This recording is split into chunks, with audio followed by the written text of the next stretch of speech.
All right, so we're in Galatians chapter 6. And we're going to be landing on verse 7, but we're going to kind of talk about some other things. So, what page is it on again? 1139. 1144 is Galatians chapter 6. 1144 then. That's all right. 1144. You guys got it? All right. So what verse 7 basically says, it says, don't be deceived. God is mocked. What you sow, you reap. Okay? Did I get that right? That don't want to be... Verse 7, do not be deceived. God is not mocked, for whatever a man sows, that's what you reap. Okay? It's very simple. So we draw a line down the middle. Let's pretend we've got grass right here. We've got good soil over here. And then on this side over here, we've got all kinds of weeds and rocks and junk. Okay? You guys find it? 1144. Page 1144. Yeah. We're in Acts. Then. How'd you get in Acts? I don't know. There's two different kinds of Bibles. It's the same one I got. There's two different kinds of Bibles, and so the pages may be slightly mixed up, but I will get you there. Galatians, Ephesians, Philippians, Colossians.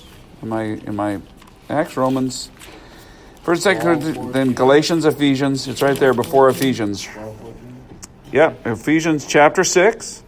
And we're going to be right here in verse 7 where it says, do not be deceived. Okay? Mm-hmm.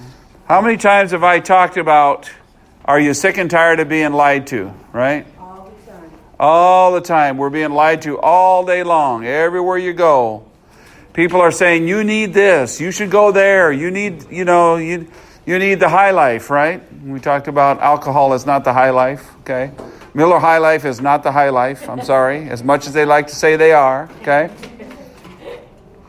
Well, we're being deceived in so many different ways. And one of the ways that we're being deceived in our current culture, and it's in the news all the time right now, is the whole issue of abortion. Okay? And what we've got is we've got people that think that not only should somebody have the right and ability to end another life while it's still in the womb, they also think that if the baby is all the way almost delivered, it's okay to end that life. Okay? And there are people that think they're so sure that they're right in this belief that they think it's okay to break the law. When you go outside a justice, when you go outside a chief justice's and you picket outside somebody's house to try to intimidate them because you don't like what they're trying to do, that's against the law. Okay? But we've already figured out in our current culture, we've got two different standards. If you believe of certain things, the law really doesn't apply to you. You can kind of do whatever you want. Okay? That kind of stuff is going on all the time.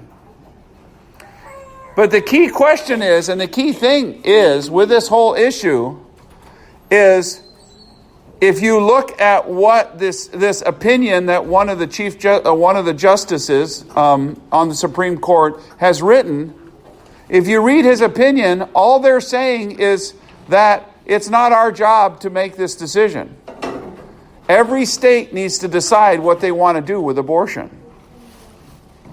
And last time I checked, do we live in a democracy? Do we live in a representative republic here in the United States? Republic. We live in a representative republic, which means if you're in a state and you don't want your tax dollars used for something, you can elect people who will do things the way that you think is right. Okay? And if they don't do things the way that you think is right, then you vote against them and hopefully get someone in who does. Okay? That's the only thing that they're talking about in the Supreme Court. Okay? But my contention and my concern is that what we've got going on here is what happens in so many issues. What happens in so many issues is that we on both sides, we get very extreme and very militant, okay? And when you get very extreme and very militant, it hurts everybody, okay? All right? So, I have been in situations where I do Uber. And yeah, Tony. So let's say you're an empath and you're pushed to the point of extremity. You know, they're saying you're getting weak on the limb, and now they're gnawing on it. Now, I'm not saying that makes it right to get extreme militant, loud, and angry, but you gotta express the anger. Hey, enough's enough sometimes, you know. Well, we'll talk about that. It works both ways, right or wrong. It's right. Yes. If it's good for the goose, it's good for the gander. We'll talk about that in a second. So, it's very important that we understand something, because I was delivering, like I said, I was dropping somebody off at an abortion clinic, okay? And I was doing Uber and Lyft, okay? So as an Uber and Lyft driver, it is not my place, okay? Unless somebody starts a conversation with me, it's not my place to say, hey, you should do this or you shouldn't do this, okay? That's just the way it's set up, okay? While I'm doing that particular situation, I have to follow those guidelines, okay? When I pulled into the abortion clinic, there was a guy that was standing out there, and he was praying for people, which is good. We should pray for people. But he also had lots of materials, and he was being a little bit, what's the nice word to say? He was being a little bit brash, okay? And he was trying to stand up for the unborn, which is a good thing. We do need to stand up for the unborn. But we also need to understand that how we say what we say is just as important as what we say, okay? So when I pulled up to drop this person off, she got out, and I overheard the person who worked at the abortion clinic said, oh, he's just going to yell at you. Okay? So what we have with this issue, we have, beautiful baby, we have this, and thank you for illustrating how important it is to let babies be born, right? But what ends up happening is the extremes just continue to make it very hard for the middle to because last time I checked, the Bible says we're supposed to speak the truth in love, right? It doesn't say speak the truth, and as long as it's truthful, you can say whatever you want, okay? No, it says you're supposed to speak the truth in love, which means when you speak the truth, your motivation is not to make somebody do what you want them to do. Your motivation is to tell them the truth so that they will come into a right relationship with Jesus. And as they come into a right relationship with Jesus, He will transform their entire way of thinking and doing. Okay? And from my perspective, that's the biggest mistake that the church makes, and people that are extremely pro-life, okay, they come across really strong, and they think if they can just make somebody change their position on abortion, then everything will be okay. And that's not true. Until somebody is redeemed, every area in their life is out of control. Okay? And that's why we're looking at this passage in Galatians chapter 6, verse 7, is because it's very simple. Where you sow, you're going to reap from. Okay? So if somebody all of their life has been focusing on how they can be happy, how they can get what they think that they need, what does secular education tell me I need to do, what does TV tell me I need to do, how I can become somebody, right?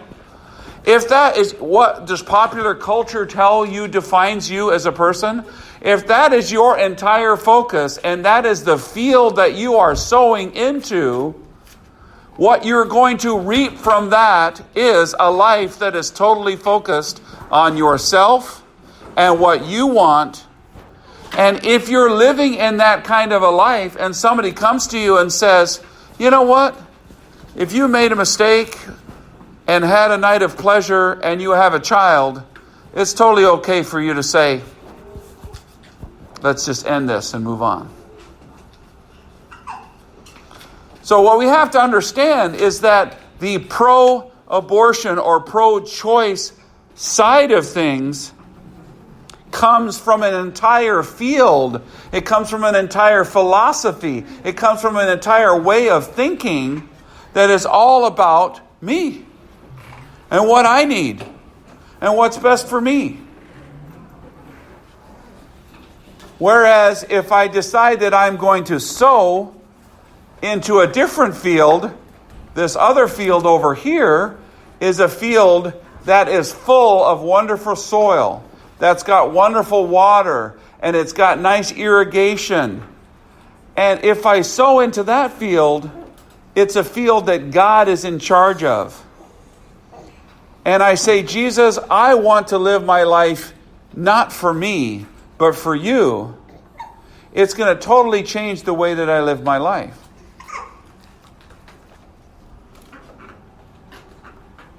But the whole focus should not be on just making somebody change their mind on a couple issues and then think, oh, good, I did my job.